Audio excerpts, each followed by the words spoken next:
قال النبی صلی اللہ علیہ وسلم انما الاعمال بالخواتیم۔ گزشتہ دو درسوں میں نے ایسے اعمال کا تذکرہ کیا تھا جن کو بجا لا کر ہم اللہ کی جنت کے مستحق بن سکتے ہیں۔ اللہ تعالی ہم سب کو جنت الفردوس کا حقدار بنائے، لیکن اس کے ساتھ ساتھ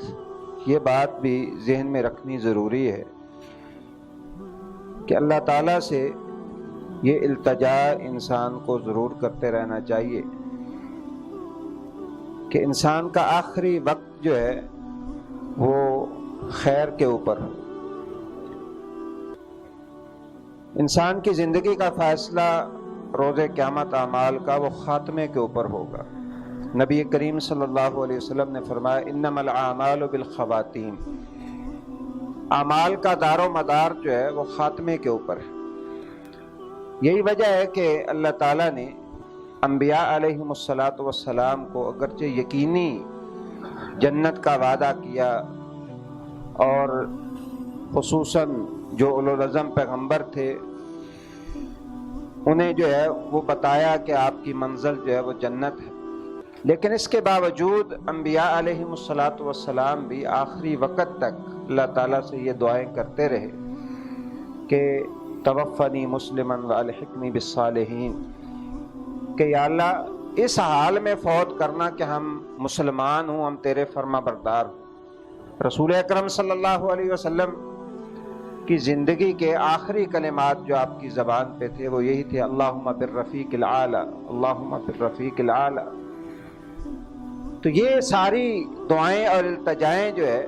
یہ اس بات کا تقاضا کرتی ہیں کہ انسان اعمال بھی کرے اور ساتھ اللہ تعالیٰ سے یہ التجا کرے کہ یہ عمل کا سلسلہ آخری وقت تک جاری رہے۔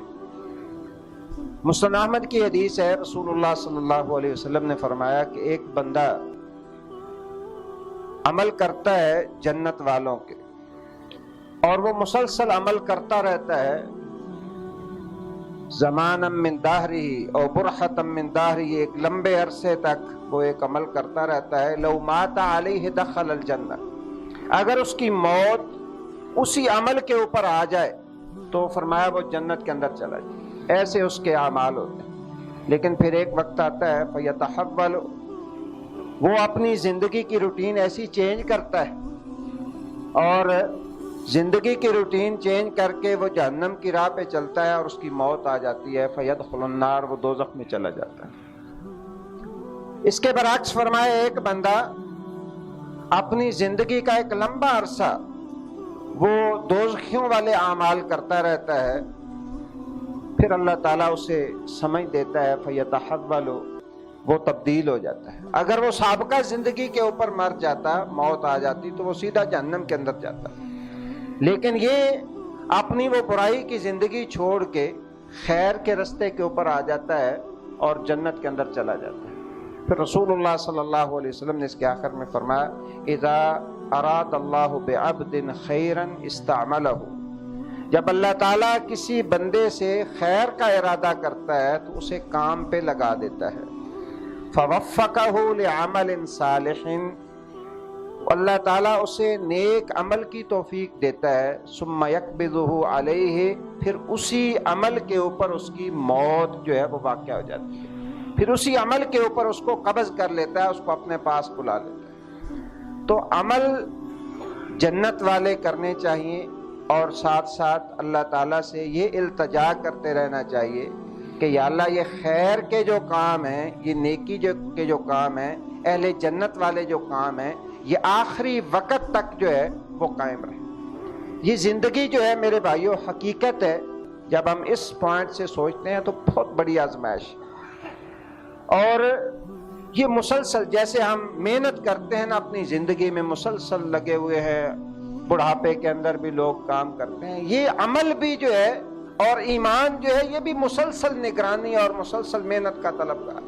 کہ انسان لگا رہے، اپنا جائزہ لیتا رہے، اپنے آپ کو جھنجھوڑتا رہے، اور کرتے کرتے انسان قبر تک پہنچ جائے اور اللہ تعالیٰ سے یہ التجا کرتا رہے کہ آخری وقت جو ہے وہ آئے تو توفنی مسلمن والحقنی بالصالحین، یا اللہ مجھے مسلمان فوت کرنا اور نیکوں کے ساتھ ملا۔ یہ اصل جو ہے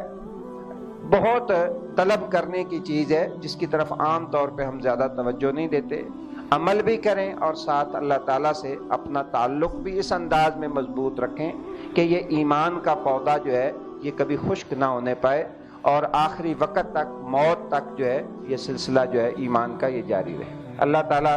میرا بھی، آپ سب کا بھی، ہم سب مسلمانوں کا خاتمہ جو ہے وہ ایمان کے اوپر کرے۔